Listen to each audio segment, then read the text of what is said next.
What's going on, guys? Arix here, and today this is incredibly exciting. What you are seeing in the background right now is, technically speaking, the first PS5 gameplay. I mean, so I say first, technically they showed like an ever so small snippet of Godfall, so you could say that was the first, but basically, up until now, we haven't actually seen a lot of next-gen gameplay. We've seen a lot of cinematic trailers, and of course, if you saw the recent Xbox showing, it was kind of gameplay in quotes. It wasn't really actual gameplay, but this just dropped as part of the Summer Games Fest. They also uploaded it on the Unreal Engine YouTube channel, and they basically gave a little kind of developer walkthrough of gameplay that they said is running on the PS5. Now, obviously I didn't get to see the PS5, but I'm going to take their word for it. They're telling us this is running on the PS5, and they walk through this area and it looks fantastic. I don't know whether this is actually a real game or whether this is purely for a tech demo. I hope it's a game because it looks really cool. Like when you actually sort of see it in motion, elements of it look very sort of Tomb Raider, Uncharted-esque, but then when they get out into the open world,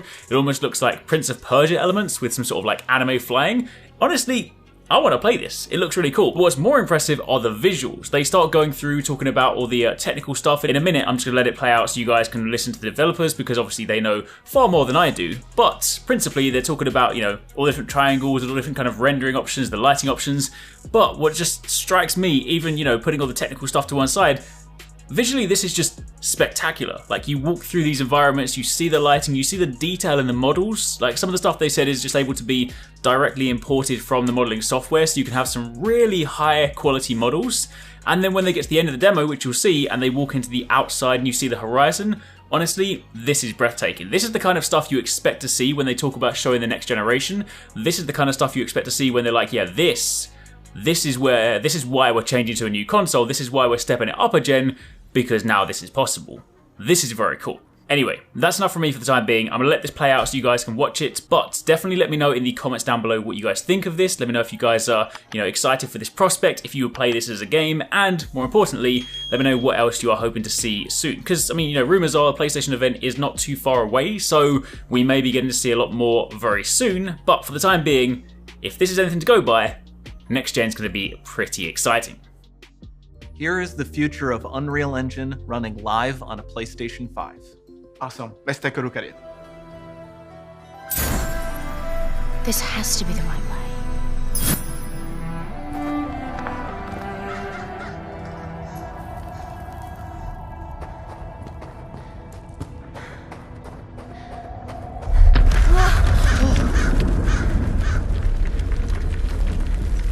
Before we continue, let's stop a moment and take a look at some of the key features of this demo.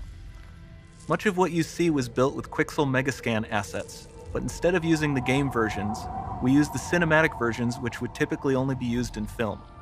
There are around 1 million triangles each, and thanks to virtual texturing, they all use 8K textures as well. Nanite can render an insane number of triangles very quickly. There are over 1 billion triangles of source geometry in each frame that Nanite crunches down losslessly to around 20 million drawn triangles. What does that many triangles look like? This isn't noise. These are the triangles, each a different color. Most are so small that they look like noise. Nanite achieves detail down to the pixel, which means triangles are often the size of pixels. This amount of geometric detail requires shadows to be pixel accurate as well, and Nanite can do that too. Speaking of lighting, all of the lighting in this demo is completely dynamic, with the power of Lumen that even includes multi-bounce global illumination. No light maps, no baking here. Without GI, all of that beautiful lighting is gone. With Lumen enabled, we can move the light and the bounce changes instantly. Okay, let's keep going.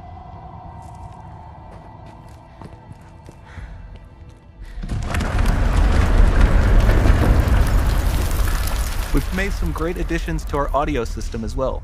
Convolution reverb allows us to measure reverberation characteristics of real spaces, like actual caves that we sampled, and reproduce them in virtual spaces.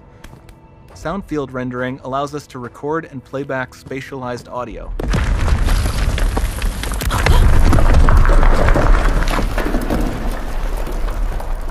All of this adds up to a more immersive experience.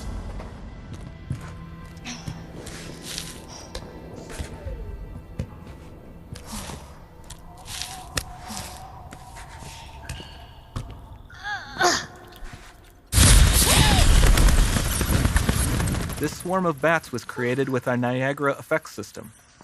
Particles in Niagara can now talk to one another and understand their environment like never before.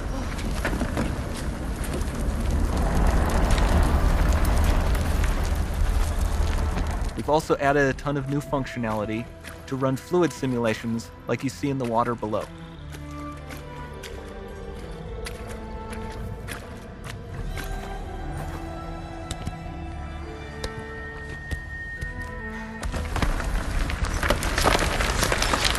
The demo runs on our chaos physics system. Here we are using it to accurately simulate the rigid bodies of the falling rocks and the cloth of her scarf.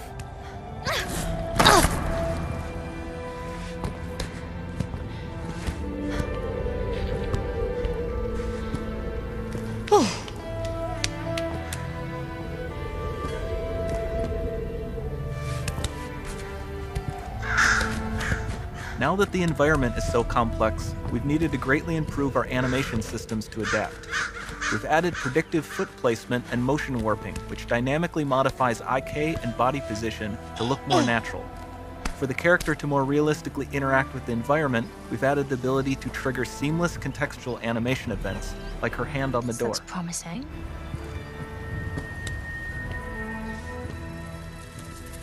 Dynamic GI is amazing, not just for speeding up iteration, but also for its impact on gameplay.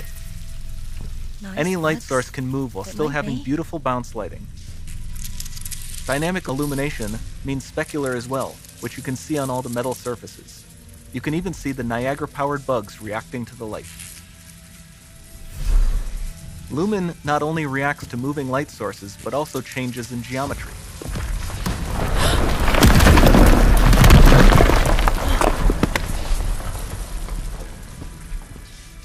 Remember we mentioned high poly assets? This statue was imported directly from ZBrush and is more than 33 million triangles. No baking of normal maps, no authored LODs.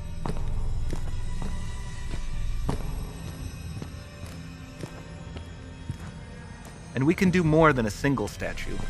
There are nearly 500 of that exact statue at the same detail level placed in this room, for a total of over 16 billion triangles from statues alone. Over this entire demo, there are hundreds of billions of triangles.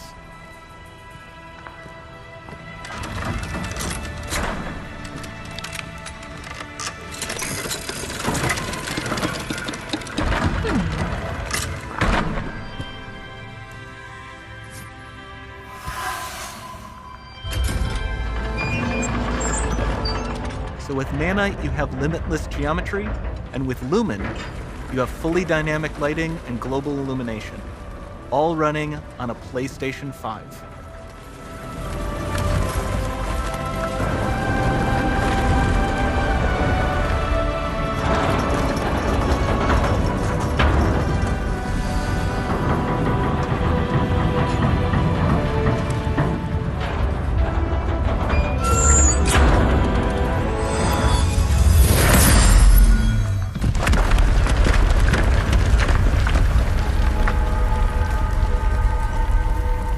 There's not much time left. And this doesn't need to be constrained to small rooms. It can stretch all the way to the horizon. The portal, it's open.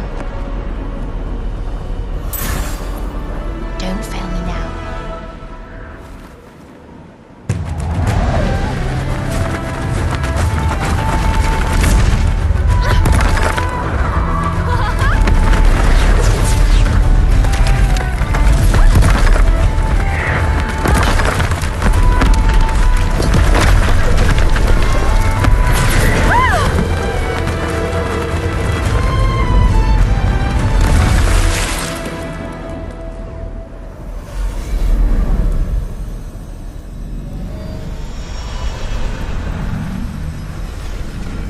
Time to see what's next.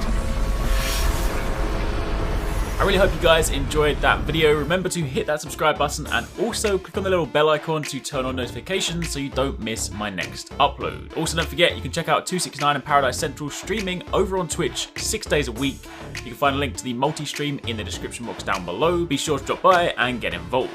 Thanks again for watching, take it easy, catch you next time, peace out.